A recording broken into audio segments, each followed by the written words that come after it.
Hey everyone, welcome back to our channel. If you're new here, please subscribe. I'd really love that. If you're returning, how you doing? What we're going to talk about today is what officials are recently warning Maui residents about, and that is of the plumes of toxic smoke from the burning homes, the car gas tanks, and other materials due to wildfires. And the contaminated water as well, the air, the soil that could pose health risks for months to come. So the wildfires has claimed about 111 lives so far. They've destroyed an estimated of 2,700 buildings around Lahaina, some of which contained hazardous household wastes, treated wood, paints, and other toxic materials.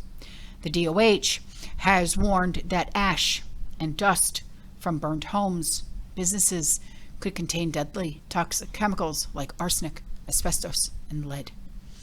Residents returning to the area were advised to keep their children away and should not help with the cleanup efforts, as they may fall into ash pits, holes full of hot ashes created by burned trees and stumps. Falling or landing in them can cause serious burns. They were urged to check with authorities before entering any remaining structures because they may contain hazardous materials and have become unstable. So to avoid contact with any ash or any dust, which can contain or cause irritation of the nose or your skin, your throat, it may cause coughing. The DOH has recommended wearing a tight-fitted respirator mask. So for additional protection, people should wear gloves, long sleeve shirts, pants, socks, closed-toe shoes to avoid cuts and puncture wounds, electrical injuries, and burns from smoldering materials and other debris commonly found in areas of fire damage. People were also warned to maintain a safe distance from any propane tanks that may have been impacted by heat or by the fires. So there were also cautioned to avoid using vacuum cleaners that will stir up any carcinogenic particles in the air, and washing ash from salvaged items into drains.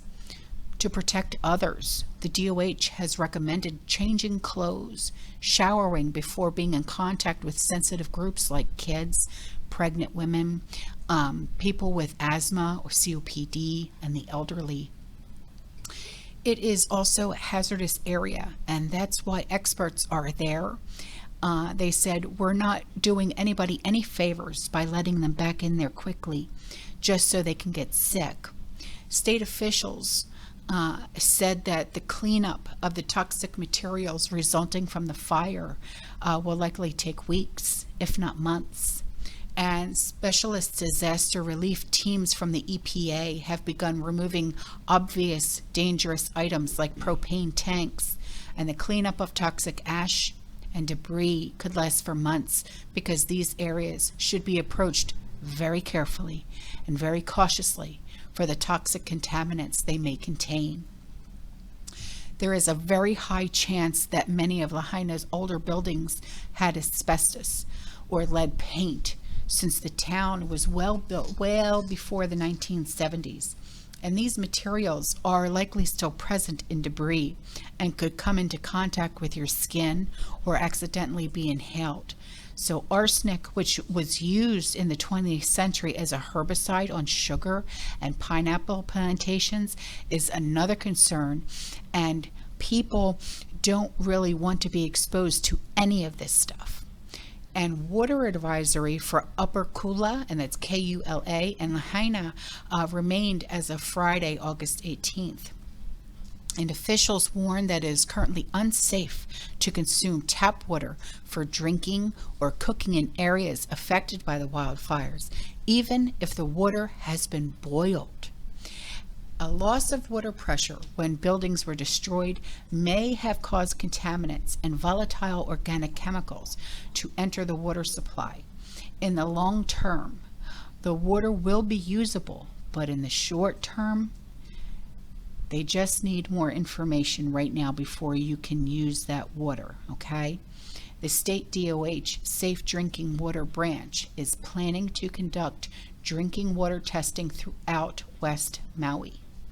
Strange things can happen with water after a disaster, so the DOH is taking many of its cues on cleanup from federal agencies like the EPA and the CDC, as well as officials from other communities that have dealt with wildfires. So if you are in that area, or if you plan on going to that area to help and aid with the cleanup, please know these things, okay, because it's not safe and you could get hurt. Don't drink the water, don't use the water. It is not safe. Wait until you get the all clear, okay? All right, guys, I'm out of here. I will see you in the next one. You stay safe, you stay positive, you keep prepping, and as always, fear less. Ciao.